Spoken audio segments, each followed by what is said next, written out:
యాదాద్రి భువనగిరి జిల్లా యాదగిరిగుట్ట మండలం గౌరాయిపల్లి గ్రామంలో గ్రామ పంచాయతీ ఎన్నికల ప్రచారం జోరుగా సాగుతోంది. బీఆర్ఎస్ పార్టీ బలపరిచిన అభ్యర్థి బత్తిని కవిత వెంకటేష్ గౌడ్ ఎన్నికల ప్రచారాన్ని విస్తృతంగా చేస్తున్నారు.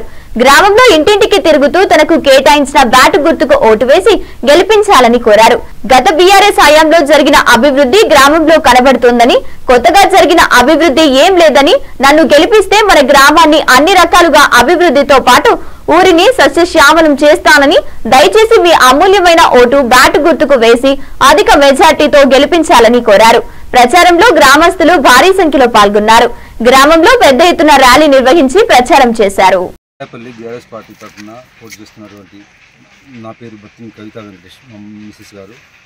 ఈ ఊళ్ళో ఉన్న సమస్యలన్నింటినీ సానుకూలంగా స్పందిస్తూ వాళ్ళకు సహకరించే విధంగా తోడ్పడతాను. 24 గంటలు ఇక్కడనే ఉండి అందరికీ అందుబాటులో ఉండి ఏ సమస్య ఉన్నా సానుకూలంగా స్పందించి నెరవేరుస్తానని తెలుపుతున్నాను.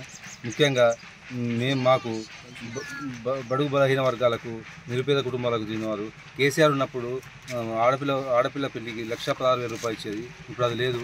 మా వంతు సహకారంగా ప్రతి నిరుపేద కుటుంబ ఆడపిల్లలకు 10,000 పదాలు ఇస్తామని హామీ ఇస్తున్నాము. అదేవిధంగా వైకుంఠ ధామానికి నిరుపేద వాళ్లకు ఇబ్బందికరంగా వైకుంఠ రథయాత్రను కూడా మంజూరు చేద్దామని అనుకుంటున్నాము. అదేవిధంగా పల్లె ప్రకృతి వనంలో పచ్చదనం కోసం, వీధి శుభ్రత కోసం అన్ని రకాలుగా తోడ్పడుతూ ముందుంటామన్నాము. అదేవిధంగా ముఖ్యంగా ఆర్ఎంపీ డాక్టర్ ఇక్కడ అందరికీ అందుబాటులో ఉండి ప్రతిరోజు ఉచితంగా సేవ చేద్దామని నేను నా వంతు సహకారంగా చేద్దామనుకుంటున్నాను. ఇంకా మా పెద్దలు గౌరవనీయులైన మాజీ అధ్యక్షుడు సర్పంచ్ గారి దండలతోటి, వాళ్ళ సూచనలతోటి, వారి అడుగుజాడలు నడుస్తూ అందరికీ సమయంగా అందరికీ మంచి చేయాలనే ఉద్దేశంతో ముందుకు వచ్చినాము. నన్ను ఆశీర్వదించండి, ఓటు వేసి గెలిపించండి. గౌరాయిపల్లి గ్రామ ప్రజలకు, చిన్నలకు, పెద్దలకు అందరికీ నా చేతులెత్తి నమస్కరిస్తున్నాను. ఎందుకంటే బీఆర్ఎస్ పార్టీ తరఫున సర్పంచ్ అభ్యర్థిని బత్తిని కవిత వెంకటేష్ గౌడ్ని సభ్యునిగా ఉంచాము. మీరందరూ గౌరాయిపల్లి గ్రామంలో నేను 20 సంవత్సరాల నుంచి సేవ చేస్తున్నాను. ఆ సేవను గుర్తించి మీరు నన్ను ఏ విధంగానైతే ఆదరించి ఓట్లేసి అధిక మెజార్టీతో గెలిపించిండ్రో, బత్తిని కవిత వెంకటేష్ గౌడ్ని కూడా అదే రకంగా ఆదరించి గెలిపించే బ్యాట్ గుర్తుకు ఓటేసి గెలిపిస్తారని సవినయంగా మనవి చేస్తున్నాను. నేను గౌరాయిపల్లి గ్రామం మొత్తము 100 డ్రైనేజ్ చేసేసి సీసీ రోడ్లు 70 నుంచి 80% సీసీ రోడ్లు కూర్చున్నాం. ఇంకా చాలా పనులు పెండింగ్లో ఉన్నాయి.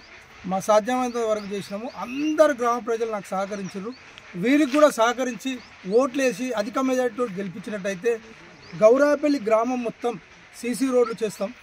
గౌరాయిపల్లి గ్రామంలో సిమెంట్ పోలు లేక ఐరన్ పోలతో చాలామంది ఇబ్బంది పడుతున్నారు. ఐరన్ పోలు మొత్తం తీసేసి సిమెంట్ పోలు చేస్తున్నాము.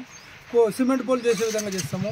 అదేవిధంగా కోతుల బెడద ఉన్నది. కోతుల బెడదను కూడా ఏ విధంగా సమర్థంగా ఎదుర్కోవాలనే ఆలోచనలో కూడా చేస్తున్నాము. పారిశుద్ధ్యం మెయిన్ ఇంపార్టెంట్. పారిశుద్ధ్యం గౌరాయిపల్లిలో వీధులు 2 సంవత్సరాల నుంచి ఇబ్బంది జరుగుతున్నాయి. అంతకుముందుకు నేను ఉన్నప్పుడు కేసీఆర్ హయాంలో ట్రాక్టర్ ఇచ్చారు. ట్రాక్టర్ 10 రోజులకు 15 రోజులకు వారం లోపల 2 సార్లు ఒక్కొక్క గల్లీకి వచ్చేది. ఈ 2 సంవత్సరాల నుంచి కుంటుపడ్డది. ఇప్పుడు బత్తి కవిత వెంకటేశం గౌడ్ని అధిక మెజార్టీతో గెలిపించినట్టే గ్రామాన్ని పారిశుద్ధ్యంగా ఆదర్శ గ్రామంగా ముందుండేటట్టు మేమందరం ఎన్నుకుండి మా కార్యకర్తలను కూడా గట్టిగా అడిగి మరీ పనిచేపిస్తామని గౌరాయిపల్లి గ్రామ ప్రజలకు అందరికీ మరొకసారి సవినయంగా నమస్కరించి తెలుపుతున్నాను. బత్తిని కవిత వెంకటేశం బ్యాట్ గుర్తుకు ఓటేసి అధిక మెజార్టీతో గెలిపించాలి. మనకు సేవకుడు మనకు అందుబాటులో ఉంటాడు. 24 గంటలు మన గౌరాయిపల్లి గ్రామంలో ఉంటాడు. అడిగే సత్తా ఉంది, అడిగే దమ్ము ఉంది. రమ్మంటే వస్తాడు, పొమ్మంటే పోతాడు. అది ఆలోచన చేసుకొని గ్రామ ప్రజలందరికీ మళ్ళొకసారి ధన్యవాదాలు తెలుపుతున్నాను. అధిక మెజార్టీతోటి బ్యాట్ గుర్తుకేసి ఓటేసి గెలిపించాలి. మన స్థానికుడు 24 గంటలు అందుబాటులో ఉండే కవితా వెంకటేశం గౌడ్ని ఒక్కసారి ఆలోచించండి. నిరుపేద కుటుంబం నుంచి వచ్చిండు. అతను సేవ చేయనికే ఉన్నాడు తప్ప వేరే ఏం లేదు. ఒక్కసారి ఆలోచించి బ్యాట్ గుర్తుకు ఓటేసి అధిక మెజార్టీతో గెలిపించాలని అందరికీ నమస్కరిస్తున్నాను.